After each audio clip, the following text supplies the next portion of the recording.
Hey y'all, welcome to my kitchen. I'm so glad that you're here because today I'm gonna show you something that tastes so good and it's so amazing. And traditionally it takes overnight, but in this video, I'm gonna show you how easy it is to make from start to finish in just 3 hours. Today, we're gonna be making some focaccia bread. OMG.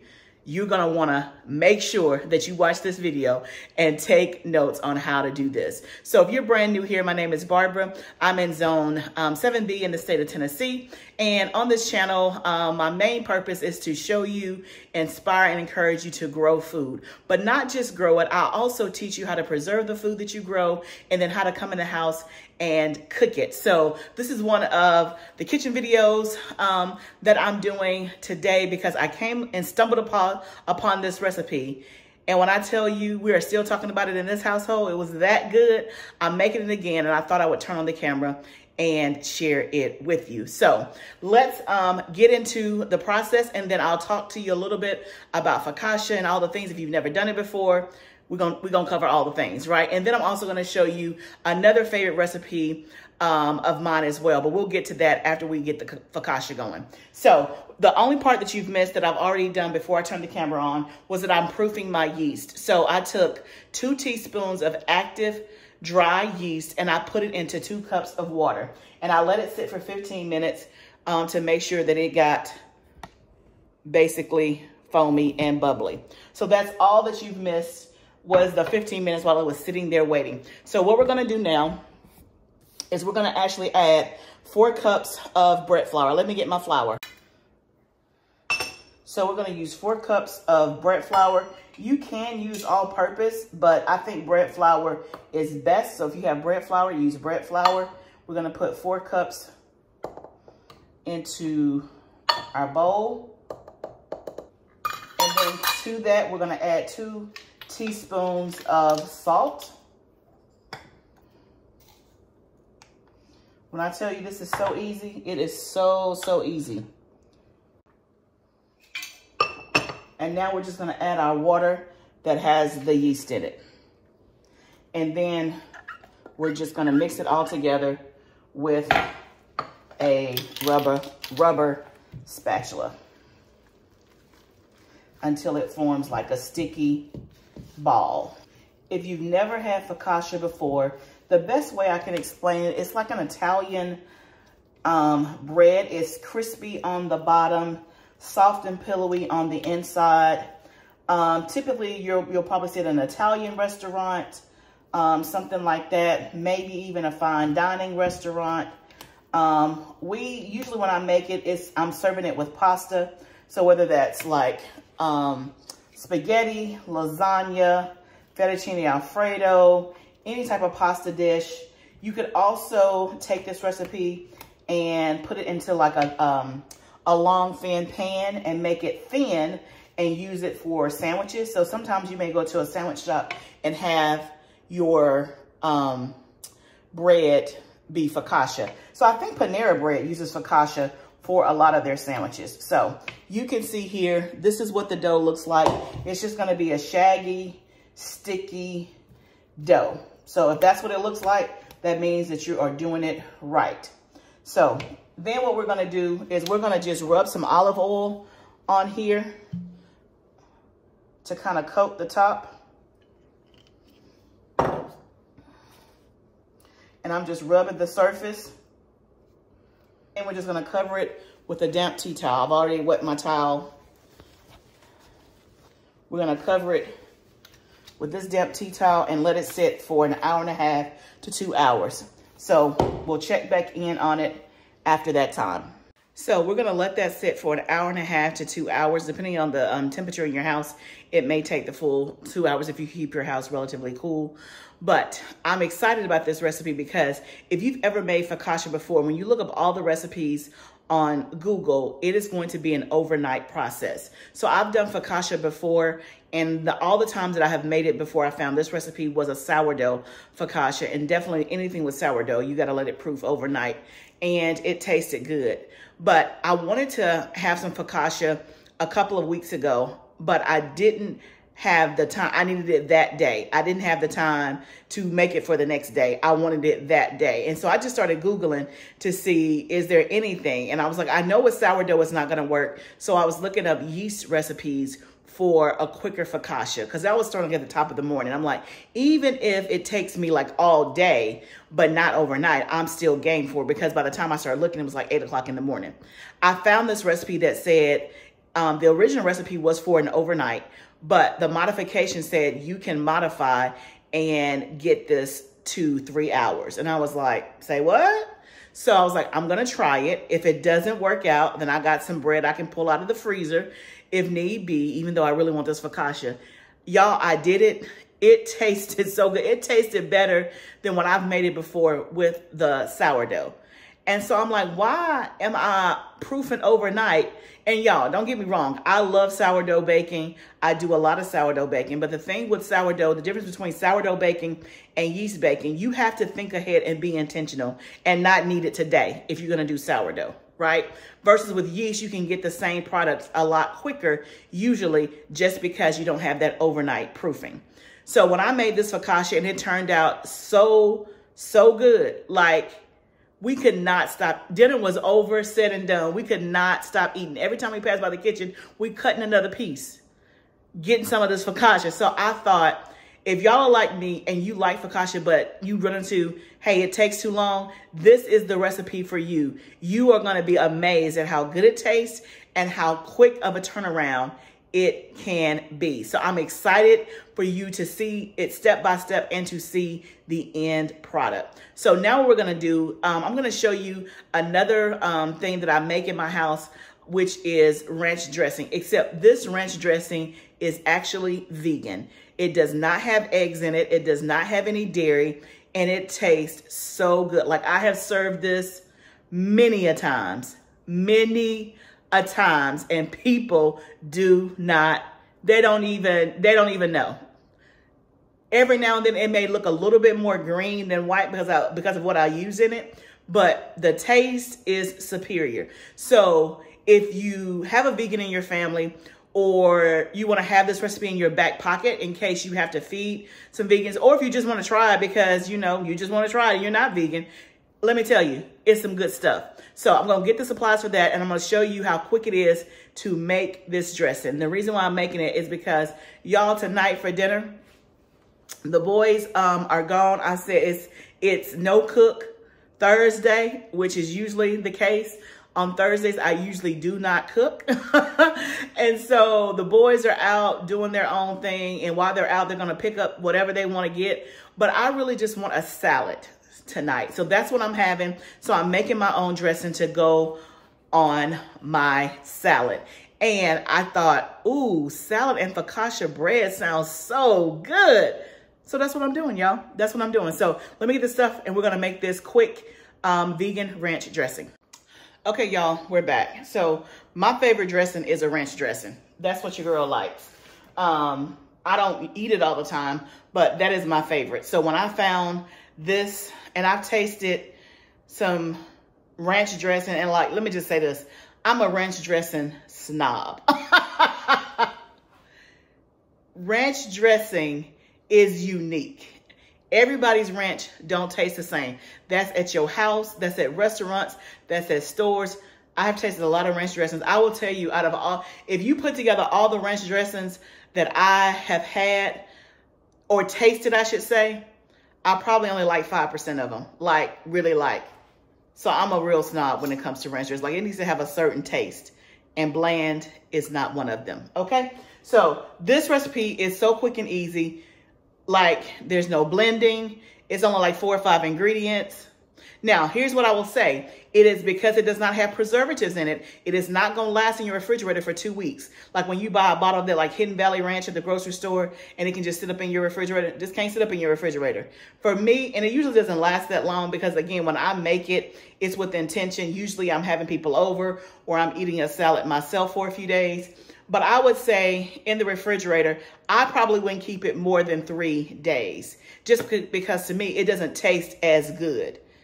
But it don't ever really last that long because I only make, you know, the amount that I need.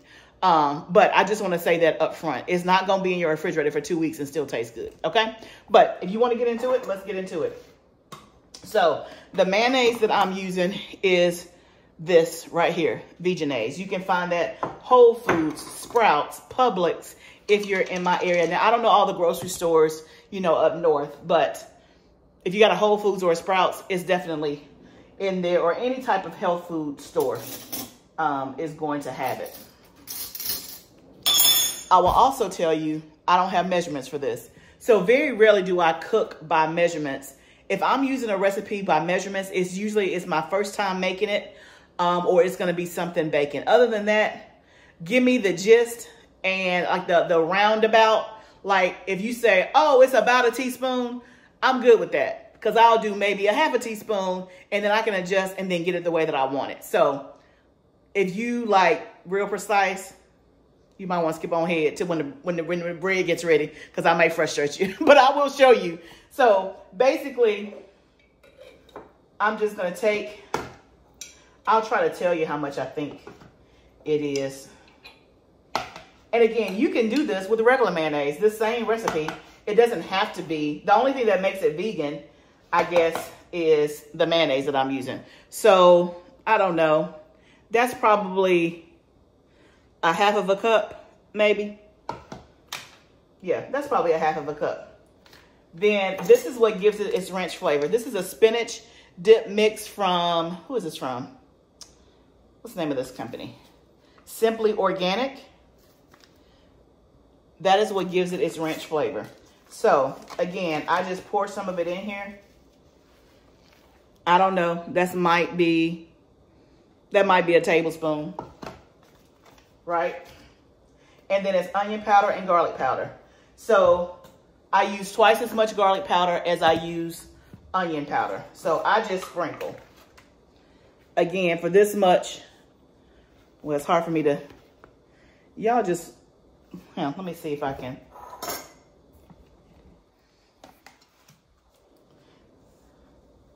Again, I'm just sprinkling. That might be half a teaspoon. And then I'm going to do garlic powder. About twice as much of that. Then this is nutritional yeast flakes. So nutritional yeast flakes, a lot of people use that even if you're not vegan or dairy free.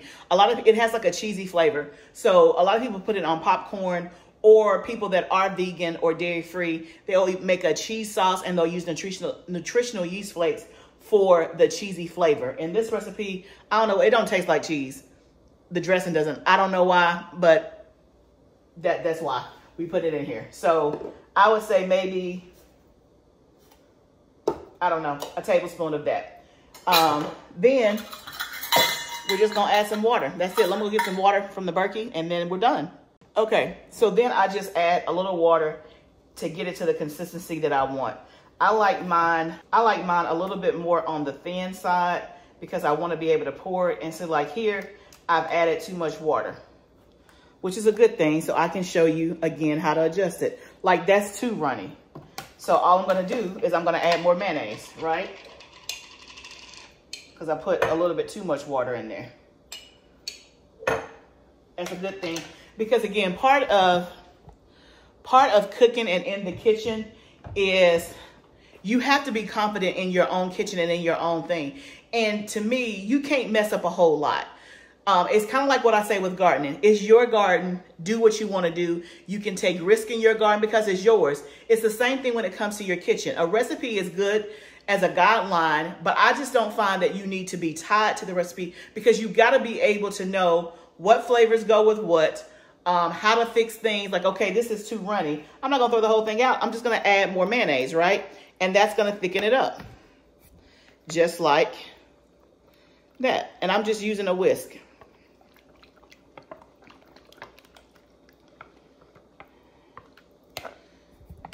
Y'all, that's it. The dressing is done. Now, we're going to taste it and see if we like it.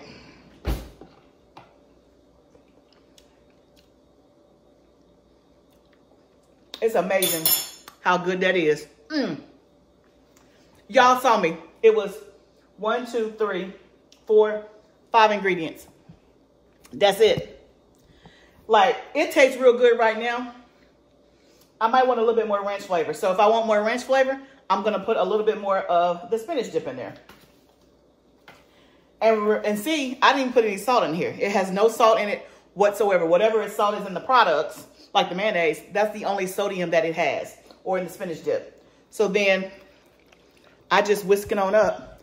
And this is what I was saying, that sometimes people may say, oh, it's a little bit more greener than regular ranch. But other than that, they'll never know the difference. I'm putting a little bit more on my spoon. That's it right there, y'all. Just like that. The person who gave me this recipe, they didn't have any measurements. She told me the ingredients and she told me like a roundabout.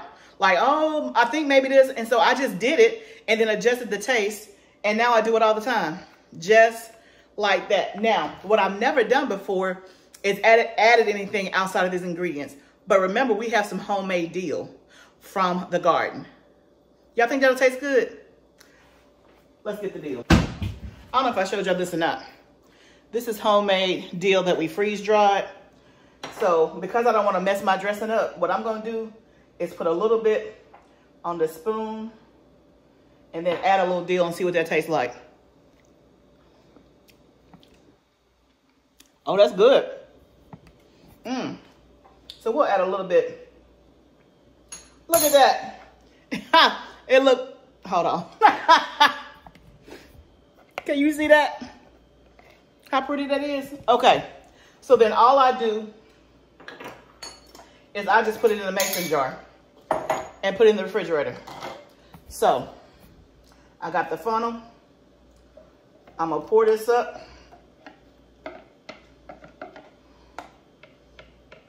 And again, I didn't make a lot because I'm gonna do a salad tonight and then probably tomorrow. You can also use it to dip fries in and all that stuff. So just like that. Just like that. And if you just want to put a little dill on it, you know, when you serve it in your bowl for garnish, I think that'd be nice.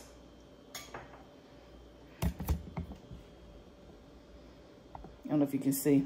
There you go. Then I'll put it in the refrigerator. It'll be ready and cold when it's time for my salad. So obviously you can adjust. So what do we put in there in terms of mayonnaise? Maybe like a half a cup. So of course you can adjust it up depending on how much you want to make. This is a pint-sized jar, so I just made like a half of a pint because that's all I need over the next 2 to 3 days. I'm actually about to go out of town. So that's why I didn't make a whole lot. The boys are not eating here tonight, so I didn't make a whole lot. That's enough for probably, depending on how much dressing you like, that's enough for at least 2 to 3 salads, depending on what you like. So just like that, that is like the quick, easiest ranch dressing that you'll make. So now all we gotta do is wait for this bread to rise, and I'll bring you back when it's time and I'll show you the next step. Okay, y'all, so it's been about an hour and 45 minutes. Let me show you, our dough has risen. So what we're gonna do is we're gonna take, I'm just using a 9x13 inch pan. When I did it before, I used a cast iron skillet that was circular, but this time I wanna have this shape and not the round shape to do it like a, the round shape is almost like you're cutting like a piece of pie, and I don't want that. I wanna be able to cut it into squares. And so I'm generously putting some olive oil in my baking vessel. And again, you don't want to skip on the olive oil. You want to be generous because otherwise it is going to stick, right?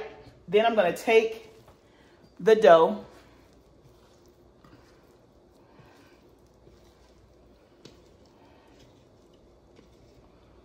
and then I'm going to flip it over as much as possible and get the other side with oil.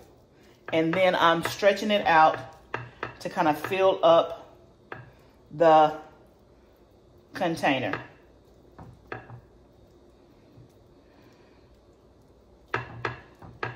And again, before I did Like I said, the cast iron skillet. Now you can see the oil. You may think it's too much oil. It's not too much oil. You do not want it to stick. Then we're gonna dimple the dough. That is typical focaccia bread. You dimple the dough. This is the best part, y'all. You dimple the dough. You're just putting your hands in it and dimpling it. Now, the other one that I made was really thick. I wanted it to be a little bit thinner, so therefore I didn't let it rise as much. Like the last time it was a little bit higher, I'll be honest, in the bowl. But I'm okay with it this time because, again, I want to see what happens. And I do want it a little bit thinner for this particular application that I'm going to use it for. I don't want it as thick. So it's dimpled. Let me wash my hands and I'll come and show you the last part. Okay, so at this point, we're going to let it rise for an additional 30 minutes, and then we'll be ready to bake it. So in terms of toppings, you can get as creative as you want. So I normally do like a flaky sea salt, rosemary from the garden, and then I sprinkle some garlic powder on top. Now, I've also done it before where I have done garlic cloves. I didn't like that too much in terms of on the top because I didn't want to chew and bite down on a garlic clove when I was getting my bread. So some people like that, and it does look pretty, but I didn't like it, so therefore I don't do that anymore. You can do all kind of herbs. You can decorate it. Bread art, puts you some edible flowers in it. The sky's the limit.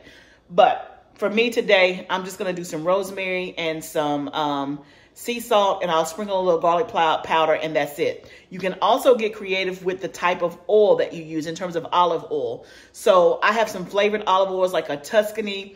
I have olive wood smoked olive oil. You can also use that as well to give it a different depth of flavor. But for today, I'm just using a traditional plain, this is from Azure Standard, organic olive oil. So I'm gonna let this rise for 30 minutes and then it'll be ready to bake in the oven. Okay, y'all, it's been about 30 minutes. I let it do a second rise. I'm actually on my way to the garden, which is why I changed clothes. I need to go out there and do a quick water in my containers that are not on drip. But you can see what it looks like. You can tell that it's risen. And so I'm just gonna sprinkle some garlic powder. Again, this is how I do it. You can put fresh garlic cloves if you like. I don't have any flaky salt, so I'm just gonna use my regular salt. Again, some people like a lot. You do it to your taste. And then this is rosemary from the garden that was freeze dried. I'm just gonna sprinkle that on there. This is the last of it. Might as well just use all of this. And then we're gonna put it in the oven for 25 minutes on 425. So it's gonna bake up. And so while it's in the oven, I'm gonna run out to the garden and do a quick water, and we'll come back in and take it out, and it'll be time to bon appetit. Okay, y'all, it's done. Look at that, nice golden brown on the top. It's so hot. I don't know if I can cut a piece.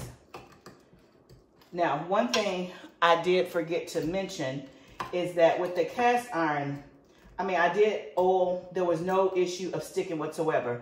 I have found that sometimes when I use a glass baking dish, even though you may have a lot of oil, it can still be a little bit harder to get out.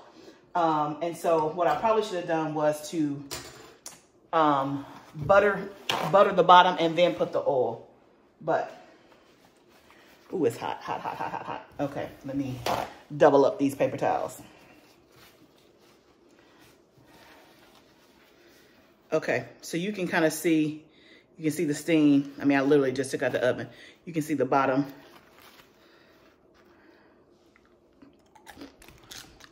Did you hear that crunch?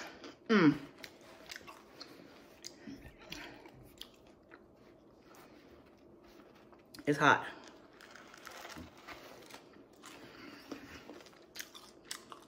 So good.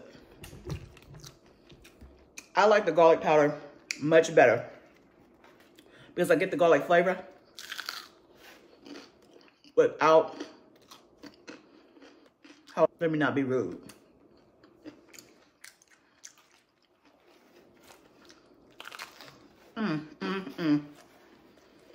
So it didn't stick. You know, the texture It's so soft.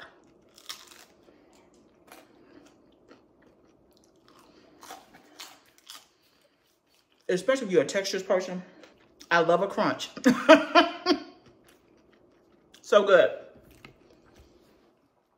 So very good.